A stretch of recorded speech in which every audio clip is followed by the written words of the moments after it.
Hello welcome back to Janna's recipes. ഇന്നത്തെ വീഡിയോയിൽ നമുക്ക് പത്തിരിൻ്റെയും അതുപോലെ ചപ്പാത്തിയുടെയും ഒക്കെ കൂടെ ഈസി ആയിട്ട് ഉണ്ടാക്കാൻ പറ്റിയിട്ടുള്ള ഒരു മുട്ടക്കറിയുടെ റെസിപ്പിയാണ് വന്നിട്ടുള്ളത്. സിമ്പിളാണ് ഉണ്ടാക്കാൻ, നമുക്കൊരു 10 മിനിറ്റ് കൊണ്ട് ഉണ്ടാക്കാൻ പറ്റുന്നതേ ഉള്ളൂ. അപ്പോൾ നമുക്കിത് എങ്ങനെയാണ് ഉണ്ടാക്കുന്നതെന്ന് നോക്കാം. പിന്നെ വീഡിയോ കണ്ടുകൊണ്ടിരിക്കുന്ന സമയത്ത് നിങ്ങൾക്ക് ഈ റെസിപ്പി ഇഷ്ടമാണെന്നുണ്ടെങ്കിൽ ഒന്ന് ലൈക്ക് ചെയ്ത് സപ്പോർട്ട് ചെയ്യാനും, ചാനൽ ഇതുവരെ സബ്സ്ക്രൈബ് ചെയ്തിട്ടില്ലെങ്കിൽ ചാനൽ ഒന്ന് സബ്സ്ക്രൈബ് ചെയ്യാനും ഫോളോ ചെയ്യാനും മറക്കരുത്. അപ്പോൾ നമുക്ക് ഈസി ആയിട്ട് ഉണ്ടാക്കാൻ പറ്റുന്ന ഈ മുട്ടക്കറി ഉണ്ടാക്കാനായിട്ട് ഞാനൊരു പാൻ വെച്ചിട്ടുണ്ട്. അതിലേക്ക് 2 ടേബിൾ സ്പൂൺ വെളിച്ചെണ്ണയാണ് ഒഴിച്ചു കൊടുത്തിട്ടുള്ളത്. ഇതിലേക്ക് ഒരു വലിയ തക്കാളി ചെറുതായിട്ട് കട്ട് ചെയ്തതും എരിവിനായിട്ട് 3 പച്ചമുളക് ചേർത്തിട്ടുണ്ട്. നമ്മളുടെ എരിവിനനുസരിച്ചിട്ട് നോക്കിയിട്ട് ചേർത്താൽ മതി. പിന്നെ 1 ടീസ്പൂൺ ഇഞ്ചി ചതച്ചതാണ് ചേർത്തിട്ടുള്ളത്, വെളുത്തുള്ളി ചേർത്തിട്ടില്ല. പിന്നെ കുറച്ച് കറിവേപ്പിലയും ആവശ്യത്തിനുള്ള ഉപ്പ് കൂടി ചേർത്തിട്ട് നന്നായിട്ടൊന്ന് മിക്സാക്കി എടുക്കാം. നന്നായിട്ടൊന്ന് മിക്സ് ആക്കിയതിന് ശേഷം തക്കാളിയൊക്കെ പെട്ടെന്ന് വഴന്ന് വരാൻ വേണ്ടിയിട്ട് നമുക്കൊരു 3-4 മിനിറ്റ് ഒന്ന് അടച്ച് വെക്കാം. ഒരു 3-4 മിനിറ്റ് കഴിഞ്ഞതിന് ശേഷം നമുക്ക് മൂടി തുറന്ന് നോക്കുമ്പോൾ തക്കാളിയൊക്കെ നന്നായിട്ട് സോഫ്റ്റ് ആയിട്ടുണ്ടാവും. അത് ഇതുപോലെ സ്പൂൺ വെച്ചിട്ടൊന്ന് മിക്സ് ആക്കിയിട്ടൊന്ന് ഉടച്ചു കൊടുക്കാം. ഇനി നമുക്കിതിലേക്ക് ഒരു 1/2 ടീസ്പൂൺ മഞ്ഞൾപ്പൊടി മാത്രമാണ് നമ്മൾ പൊടികളായിട്ട് ചേർക്കുന്നത്. എന്നിട്ട് ഒന്നുകൂടി ഒന്ന് മിക്സ് ആക്കി എടുക്കാം. മഞ്ഞൾപ്പൊടിയുടെ ആ ഒരു പച്ചമണം വരെ കുത്തുന്ന മണം പോയി കഴിഞ്ഞാൽ നമുക്കിതിലേക്ക് ഒരു 1/2 കപ്പ് വെള്ളം ചേർത്ത് കൊടുക്കണം.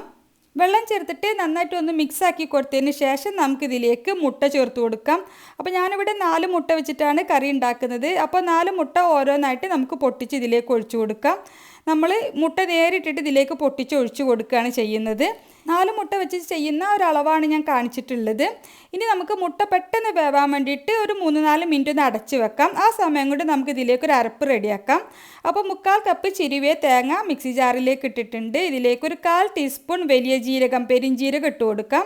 പിന്നെ ഒരു 1/4 കപ്പോളം വെള്ളവും കൂടി ചേർത്തിട്ട് തേങ്ങ നല്ല മഷി പോലെ ഒന്ന് അരച്ചെടുക്കാം. ഒരുപാട് വെള്ളം ചേർത്തിട്ട് അരച്ചെടുക്കരുത്. ഈ സമയം കൊണ്ട് മുട്ടയൊക്കെ നന്നായിട്ട് വെന്തിട്ടുണ്ടാവും. നമുക്കിതൊന്ന് മറിച്ചിട്ട് കൊടുക്കാം. ആദ്യം മുട്ട ഒന്ന് മറിച്ചിട്ട് കൊടുത്തിട്ട് ഒന്ന് മിക്സാക്കി കൊടുത്തതിന് ശേഷം നമുക്കിതിലേക്ക് നമ്മൾ അരച്ച് വെച്ചിട്ടുള്ള അരപ്പ് ചേർത്ത് കൊടുക്കാം. അപ്പോൾ കുറച്ച് കുറുകിയ ചാറോട് കൂടിയിട്ടുള്ള ഒരു കറിയാണിത്, ഒരുപാട് ലൂസായിട്ടുള്ളൊരു കറിയല്ല. അരപ്പ് ചേർത്ത് കൊടുക്കാം. പിന്നെ മിക്സി ജാറിലേക്ക് ഞാനൊരു 2 ടേബിൾ സ്പൂണോളം വെള്ളവും കൂടി ചേർത്തിട്ട് അതുകൂടി ഈ കറിയിലേക്ക് ഒഴിച്ച് കൊടുക്കുന്നുണ്ട്. അപ്പോൾ നോക്കിയിട്ട് കറിയുടെ ലൂസ് നോക്കിയിട്ട് മാത്രം വെള്ളം ചേർത്ത് കൊടുക്കുക. ഇതിപ്പോൾ നന്നായിട്ട് മിക്സാക്കി കൊടുക്കാം. ഈ സമയത്ത് നമുക്ക് കറിയിൽ ആവശ്യത്തിന് ഉപ്പുണ്ടോ എന്നൊന്ന് ചെക്ക് ചെയ്ത് നോക്കാം. ഉപ്പ് കുറവായിട്ട് തോന്നുകയാണെന്നുണ്ടെങ്കിൽ നമുക്കിതിലേക്ക് ആവശ്യത്തിനുള്ള ഉപ്പ് ഈ സമയത്ത് ചേർത്ത് കൊടുക്കാം. എന്നിട്ട് കറി നന്നായിട്ടൊന്ന് തിളക്കണം. ഒരു 1-2 മിനിറ്റ് കറി നന്നായിട്ട് തിളച്ച് കഴിഞ്ഞാൽ പിന്നെ നമുക്ക് ഫ്ലെയിം ഓഫ് ചെയ്യാം. അപ്പോൾ ഇത്രയേ ഉള്ളൂ, വളരെ സിമ്പിളാണ് ഉണ്ടാക്കാൻ. ഇനി നമുക്ക് ഇതേപോലെ തന്നെ ഇത് കഴിക്കാൻ വേണ്ടിയിട്ട് പറ്റും. ഞാൻ കുറച്ചുകൂടി ടേസ്റ്റി ആക്കാൻ വേണ്ടിയിട്ട് ഇതിലേക്കൊന്ന് താളിച്ച് ചേർക്കുന്നുണ്ട്. അപ്പോൾ അതിനായിട്ട് ഒരു പാൻ വെച്ചിട്ടുണ്ട്. അതിലേക്ക് 1 ടേബിൾ സ്പൂൺ വെളിച്ചെണ്ണ തന്നെ ഒഴിച്ചു കൊടുക്കുക. ഇതിലേക്ക് ഒരു 3-4 ചെറിയുള്ളി ചെറുതായിട്ട് പൊടിയായിട്ട് കട്ട് ചെയ്തിട്ട് അതുകൂടി ചേർത്ത് കൊടുക്കാം. ചെറിയുള്ളിയൊക്കെ നന്നായിട്ട് മൂത്തിട്ട് ഇതുപോലെ നല്ല ഗോൾഡൻ കളറായി വന്നാൽ നമുക്കിതിലേക്ക് കുറച്ച് കറിവേപ്പില ചേർത്ത് കൊടുക്കാം. പിന്നെ ഒരു 1/4 ടീസ്പൂണ് കുരുമുളക് പൊടി കൂടി ചേർക്കുന്നുണ്ട്. നമ്മൾ ചേർത്തിട്ടുള്ള പച്ചമുളകിൻ്റെ എരിവ് നോക്കിയിട്ട് വേണം കുരുമുളക് പൊടി ചേർക്കാൻ.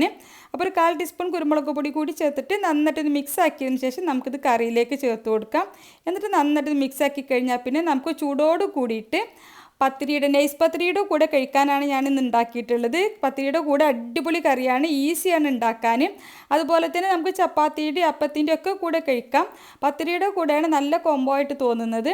അപ്പോൾ ഇതുപോലെ ട്രൈ ചെയ്ത് നോക്കിയിട്ടില്ലെങ്കിൽ തീർച്ചയായിട്ടും ട്രൈ ചെയ്ത് നോക്കുക. വളരെ ഈസിയാണ് ഉണ്ടാക്കാൻ, ഒരുപാട് ചേരുവകളൊന്നും ആവശ്യമില്ല. ഇതിലും ഈസി ആയിട്ട് ഒരു മുട്ടക്കറി ഉണ്ടാക്കാൻ പറ്റുമെന്നും തോന്നുന്നില്ല. അപ്പോൾ ട്രൈ ചെയ്ത് നോക്കുക. ട്രൈ ചെയ്ത് നോക്കിയിട്ട് നിങ്ങളുടെ അഭിപ്രായം കമൻ്റായിട്ട് അറിയിക്കുക. നിങ്ങൾക്ക് ഈ റെസിപ്പി ഇഷ്ടമെങ്കിൽ ഒന്ന് ലൈക്ക് ചെയ്ത് സപ്പോർട്ട് ചെയ്യാൻ മറക്കരുത്. അതുപോലെ തന്നെ ചാനൽ ഇതുവരെ സബ്സ്ക്രൈബ് ചെയ്തിട്ടില്ലെങ്കിൽ ചാനലൊന്ന് സബ്സ്ക്രൈബ് ചെയ്യാനും ഫോളോ ചെയ്യാനും കൂടി മറക്കരുത്.